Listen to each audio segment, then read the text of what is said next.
नमस्कार दोस्तों, स्वागत है आपका टेक्नो डिफेंस अपडेट पे। तो दोस्तों, आज की इस वीडियो में हम बात करने वाले हैं कि भारत अपने बेड़े में कौन कौन से फाइटर जेट को आने वाले समय में शामिल करेगा, क्योंकि भारत 2030 के बाद हमारे पास जो MiG-29 साथ में मिराज 2000 और जैगवार एयरक्राफ्ट है, इनको रिटायर करना शुरू कर देगा और साथ ही साथ 2025 से जो MiG-21 फाइटर जेट है उनको भी रिटायर करना शुरू कर दिया जाएगा।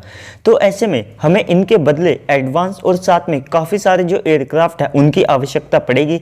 तो इस बीच हम जो खुद के फाइटर जेट है उसको अपने बेड़े में शामिल करेंगे। तो चलिए दोस्तों, अपने वीडियो को शुरू कर लेते हैं। तो दोस्तों, सबसे पहले आ जाता है तेजस Mk-1A फाइटर जेट। तो देखिए दोस्तों, पिछले साल जनवरी में सरकार ने इस डील को मंजूरी दी थी और ये जो डील है इसको लगभग 48,000 करोड़ यानी कि 6 बिलियन US डॉलर से भी ज़्यादा के अमाउंट में जो है फाइनल किया गया था। तो ये डील काफ़ी ज़्यादा लंबे समय से अटकी पड़ी थी और इसके तहत लगभग 83 जो तेजस Mk-1A फाइटर जेट है जो कि लाइट वेट कैटेगरी में आते हैं उनको खरीदा गया था। और डिलीवरी में डिले ना हो तो हर एक एयरक्राफ्ट के डिले पर HAL को पेनल्टी देनी पड़ेगी।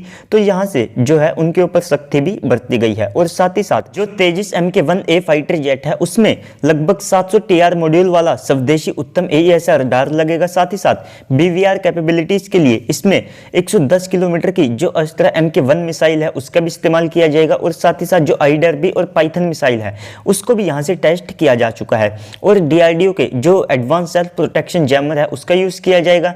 इलेक्ट्रॉनिक वॉरफेयर सूट के साथ इसमें स्वदेशी रेडोम का यूज़ किया जाएगा। तो जो 83 तेजस Mk-1A फाइटर जेट है और साथ ही साथ जो पहले 40 तेजस Mk-1 फाइटर जेट है, तो इनके साथ ये जो संख्या है ये लगभग 123 तक जा पहुंचेगी। और अब तक की ये भारत की सबसे बड़ी डील थी जो कि हमने खुद की स्वदेशी कंपनी को दी थी।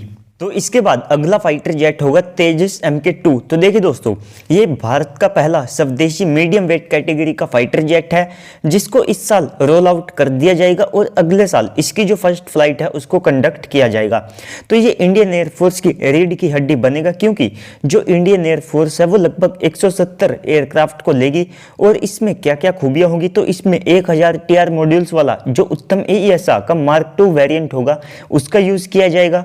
और इसके जो वेपन पैकेज है उसमें हर तरह के जो वेपन्स है उनकी वैरायटी मिलेगी, जिसमें 110 किलोमीटर की अस्त्रा Mk-1 से लेकर के 350 किलोमीटर की जो solid fuel ducted ramjet engine वाली अस्त्रा Mark III मिसाइल है वो भी होगी। और साथ ही साथ ये ब्रह्मोस NG मिसाइल को भी फायर करने में कैपेबल होगा और जो स्कैल्प मिसाइल है उसको भी इसके वेपन पैकेज में ऐड किया गया है। अगर कभी भी उसकी आवश्यकता पड़ेगी तो उसको भी यहाँ से इंटीग्रेट किया जा सकेगा। और इसके अलावा इसमें जो DRDO के साव और साथ में ग्लाइड बॉम्ब्स है उनका भी यूज किया जाएगा और HSLD 250, 450 और साथ में जो 500 बॉम्ब्स है उनका भी इसमें इस्तेमाल किया जाएगा। और 2026 से इस फाइटर जेट का जो मास प्रोडक्शन है वो भी शुरू कर दिया जाएगा।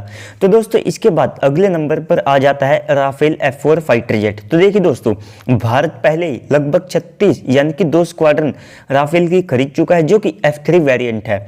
तो अब भारत MMRC 2.0 के तहत लगभग 114 जो फाइटर जेट है उसको खरीदना चाहता है, जिसमें सबसे ज्यादा जो चांसेस है वे राफेल के हैं। तो अगर यहां पर राफेल को खरीदा जाता है तो हो सकता है कि उसके जो फॉलो ऑन ऑर्डर हैं जो कि लगभग 36 के हो सकते हैं तो वो दिए जाए। तो साफ शब्दों में कहा जाए, अगर एडिशनल राफेल लेते हैं या फिर MMRC डील के तहत लगभग 114 राफेल फाइटर जेट को लेते हैं तो उसमें जो राफेल के F4 वेरिएंट है उनको ही खरीदा जाएगा। तो दोस्तों, 36 जो राफेल है जो कि एडिशनल है वे भारत के लिए ज्यादा सेंस बनाते हैं, क्योंकि इसके साथ हमारे जो ऑर्डर हैं वे लगभग 72 तक हो जाएंगे। और जो फ्रांस है उसके पास पहले से ही लगभग 100 से ज्यादा के जो ऑर्डर हैं वे पेंडिंग पड़े हैं। यानी कि अगर हम अब भी फॉलो ऑन ऑर्डर देते हैं राफेल के तो हमें जो पहला फाइटर जेट है वो 2026 के बाद ही मिलेगा। और अगर हम MMRC डील के तहत मेक इन इंडिया के तहत इनको भारत में ही बनाते हैं तो ये जो टाइम है ये लगभग 2028 तक जा सकता है। तो दोस्तों, इस कारण से ये जो डील है ये यहाँ पर काफी ज्यादा फास्ट ट्रैक करनी होगी। तो इसके बाद अगला अगला जो फाइटर जेट होगा वो होगा टेडी बीएफ। तो देखिए दोस्तों, ये हमारी एक नेवी का प्रोजेक्ट है जिसके लिए लगभग 13,000 करोड़ के जो फंड हैं वे मांगे गए हैं और इनको इस साल जो है रिलीज भी कर दिया जाएगा।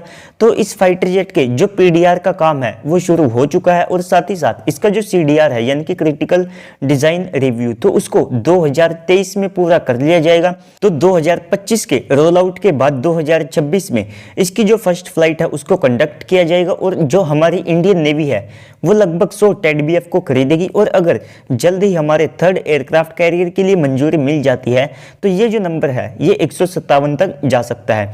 तो अगर आप इसे किसी फाइटर जेट से कंपेयर करना चाहते हैं तो उस समय जो राफेल का F4 वेरिएंट होगा ये उससे भी ज़्यादा एडवांस होगा, क्योंकि इसमें काफ़ी ज़्यादा पावरफुल रडार एवियोनिक्स का यूज़ किया जाएगा और साथ ही साथ जो वेपन पैकेज है वो तेजस MK2 जैसा होगा, यानी कि उसमें भी काफ़ी ज़्यादा वैरायटी यहाँ पर होगी।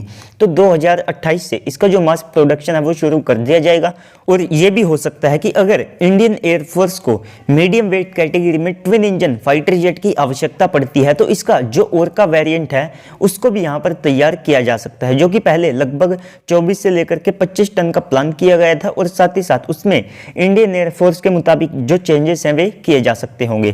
तो इसके जो नेवल वेरिएंट से इंडियन एयरफोर्स के लिए जो वेरिएंट तैयार किया जाएगा तो उसमें ज़्यादा समय नहीं लगेगा। तो ये भी एक मेन कारण हो सकता है कि जो इंडियन एयरफोर्स है वो अभी से इसके लिए ज़्यादा सीरियस नहीं है। तो दोस्तों, इसके बाद अगला जो फाइटर जेट होगा वो होगा एमका। तो देखिए दोस्तों, ये भारत और साथ में डीआरडीओ का एक ड्रीम प्रोजेक्ट है, क्योंकि ये एशिया का पहला ट्रोली 5.5 जनरेशन का एयरक्राफ्ट होगा और इसके एडीए ने लगभग जो 5 प्रोटोटाइप है टेस्टिंग के लिए उनको प्लान किया है, जिसको वे 2028 तक कंप्लीट करना चाहते हैं, क्योंकि 2028 में इसका जो मास प्रोडक्शन है वो भी शुरू करना है और इसके लिए जो एमका के लिए नई प्रोडक्शन लाइन है उसको सेटअप किया जाएगा। और पहले ये भी रिपोर्ट किया गया था कि वहां से लगभग 20 जो एमका है उनको हर साल बनाया जा सकता होगा और इसके ऊपर मैंने एक वीडियो में भी आप सबको बताया था जैसे ही वो रिपोर्ट निकल करके आई थी। तो दोस्तों, इसके प्रोडक्शन के लिए एक प्राइवेट कंपनी को चुना जाएगा जिसके लिए 4 नाम आगे हैं, जिसमें वेम टेक्नोलॉजी है, एल&टी है, टाटा डिफेंस है और इसके अलावा जो कल्याणी ग्रुप है वे है। तो इसमें से किसी एक या फिर 2 कंपनियों को यहाँ पर सिलेक्ट किया जाएगा जो कि एमका के मास प्रोडक्शन में एक लीडिंग कंपनी के तौर पर आएंगे। तो इसके बाद जो इंडियन एयरफोर्स है उन्होंने लगभग 125 जो एमका फाइटर जेट है उसको प्लान किया है और इसकी जो प्रोग्राम कॉस्ट है वो लगभग $5 बिलियन तक होगी और साथ ही साथ जो एमका की यूनिट कॉस्ट होगी यानी कि एक एयरक्राफ्ट कितने का होगा तो वो जो कॉस्ट है वो लगभग $80 मिलियन तक आंकी गई है, जिसे आप Su-57 से महंगा और साथ ही साथ जो F-35 के बराबर आप कह सकते हैं। तो इसके बाद एक और जो एयरक्राफ्ट है उसको प्लान किया गया है जो कि होगा एमका का मार्क 2 वेरिएंट।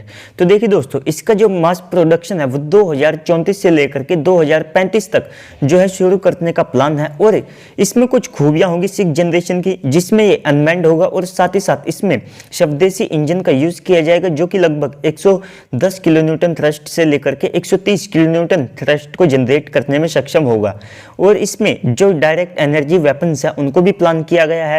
तो ये जो एयरक्राफ्ट है अगर आप इसके एयरफ्रेम की लिमिटेशंस को छोड़ दे तो इसमें जो 6 जनरेशन के जितने भी टेक्नोलॉजी या फिर अपग्रेड है उनको इसमें इंटीग्रेट किया जा सकता होगा।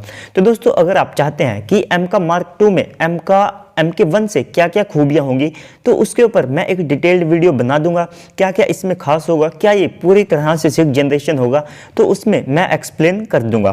तो दोस्तों, उम्मीद करता हूं आपको वीडियो अच्छी लगी है। अगर आपको वीडियो अच्छी लगी है तो प्लीज़ वीडियो को लाइक कीजिएगा, साथ में चैनल को भी सब्सक्राइब कर दीजिएगा ताकि आपको ऐसे ही वीडियोस मिलते रहे। तो चलिए दोस्तों, आज की इस वीडियो में इतना ही, मिलते हैं अगली वीडियो में, तब तक के लिए गुड बाय, जय हिंद।